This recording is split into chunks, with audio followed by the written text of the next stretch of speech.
Together, growing in faith, changing communities.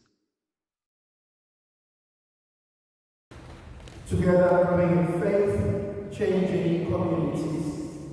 My dear brothers and sisters, today I would like us to reflect on Matthew chapter 25, from verse 14 to verse 30.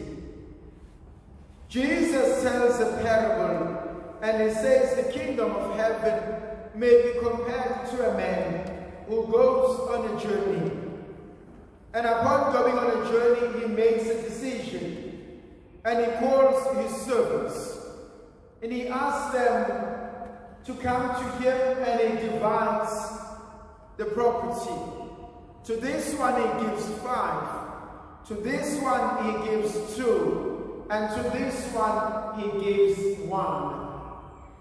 There is a word or a phrase that strikes me. He gave to each in accordance with each one's ability. That is an important phrase. They were all given in accordance to their own ability.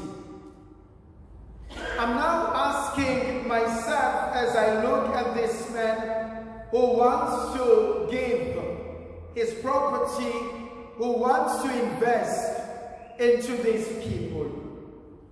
And so the first thing that comes straight into my mind is that you don't just go and invest into an institution without doing some thorough background checkup. You first need to investigate. You have to check and to look, will this institution give me that which I want? If I want to invest in here, will I get the rewards? And will these rewards be beneficial for me? Then I want to argue that God has invested in you.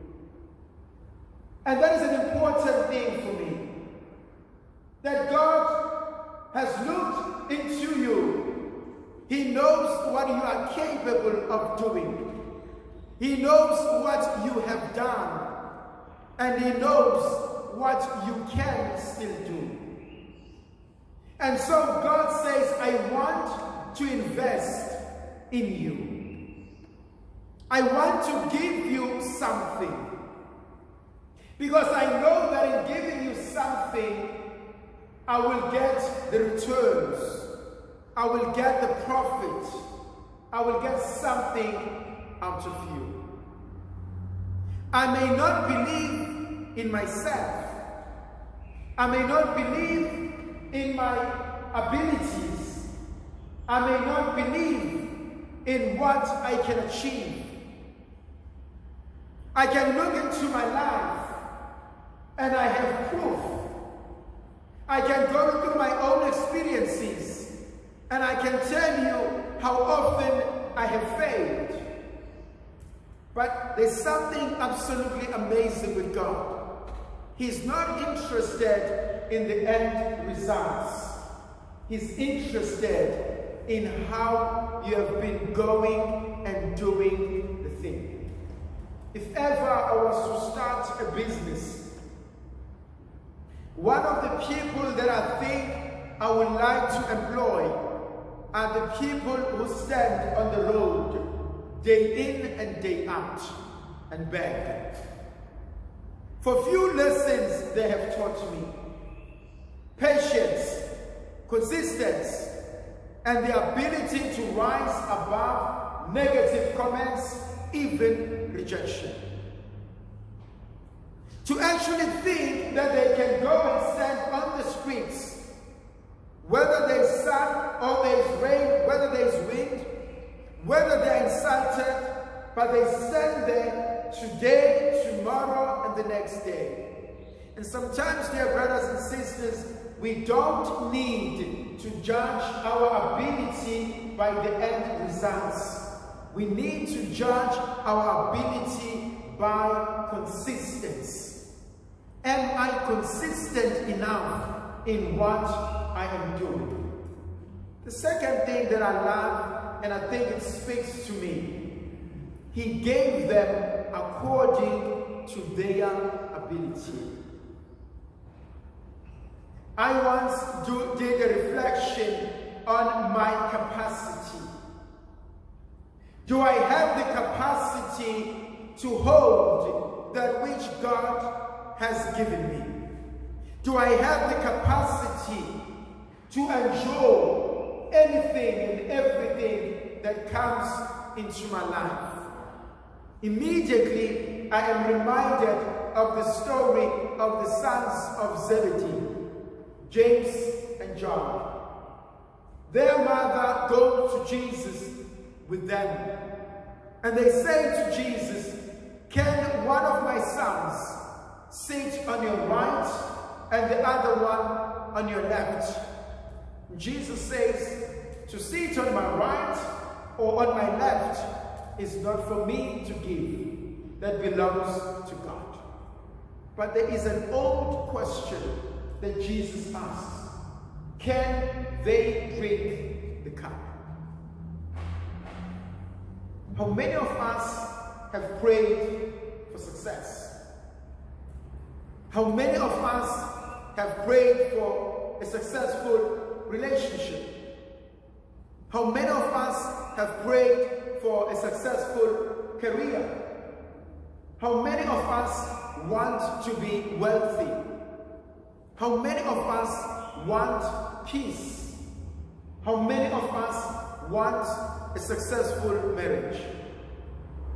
We all know what we want, but how many of us are able to work at getting that which we want?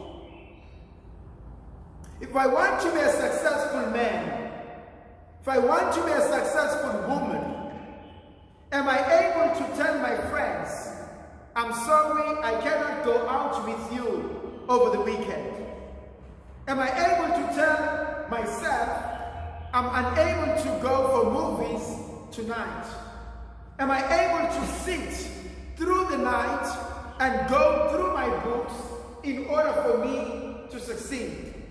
Am I able to delay self-gratification in order for me to be a success? Am I able to go and hold 2 or 3 jobs in order for me to make it in life? Am I able to sit extra hours working on a case, working and work in order for me to climb the ladder? I know what I want, but do I have the capacity to work towards it? How many of us have prayed for a good marriage? "Lord, give me a good wife. Lord, give me a good husband." The Lord has given us good wives. He has given us good husbands. Have I taken care of her? Have I taken care of him? Have I respected them? Have I seen them as a value in my life? I know what I want, but do I have the ability to work towards it? We want peace, but what am I doing in bringing that in my life? How many of us have prayed for children, and the Lord has given us children, and then when we receive these children, we are unable to bring them up. We are unable to teach them the ways of the Lord, and they sift through our fingers. And the Lord looks at us and says, "But you asked, and I gave, and you failed." The other thing that I also find absolutely amazing is as Jesus gives to them, he gives according to their own abilities. That means God has looked into my abilities. He knows what I'm capable of. He knows my strengths. He knows my weaknesses. So if someone has 5, I have 1. She has 2, I have 1. I have no need to be envious and jealous of you. You may have 1,000 rand. I may have 2 rand. You may have 1,000,000 rand. I have 5 rand. It is not about the quantity. It is about the quality. My dear brothers and sisters, you have seen people, millionaires, lot of money, hitting the deck, going bankrupt, while others have maintained and survived. Same situation, same experiences. It is not about how much I have. It is about how do I use that which I have. I always look and I go back to the example of going to a buffet. When you go to a buffet, the food is always there for everyone. Some will take a plate and only take what they need and finish that which they need and go back. And others will go and they will pile the plate and they will eat and they will leave more. Because their eyes deceived them and their stomach couldn't take it. There are people in life who are not happy. They are not happy not with themselves. They are not happy that someone else has been blessed. There is a story which is told of two gentlemen who were lying in bed, in a hospital bed.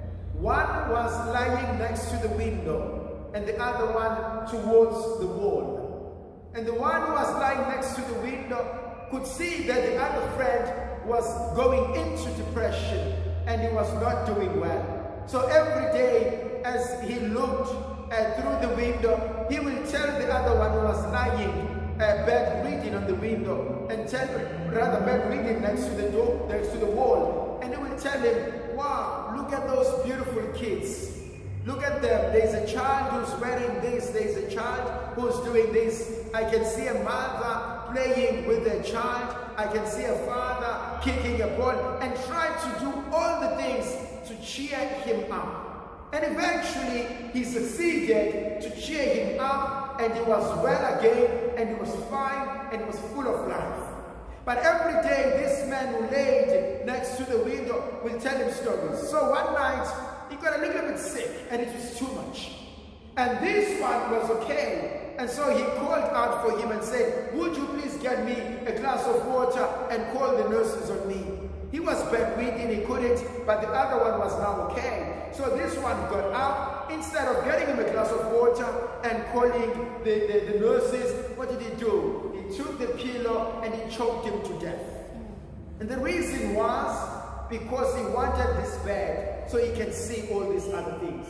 When he had died, and the nurses came in, and obviously had gone back to his bed, and then they said, well, we need to move this man. He died in his sleep, and then we need to bring in another patient. And he said, before you bring in another patient, would you please move me from this bed to that bed so that I can sit and lie next to the window, and then the other one will go there. The nurses, they just moved him, and he laid, and when the nurses went, and he wanted to go and see all these beautiful things that was happening in the park. And as he looked through the window, there was nothing but a dead wall. And the moral of the story is quite simple. The man who had died made up the story to make someone else feel okay. And he killed him for nothing. Be content with who you have, with what you have. The Lord will only give you according to your abilities. In the name of the Father, and of the Son, and of the Holy Spirit.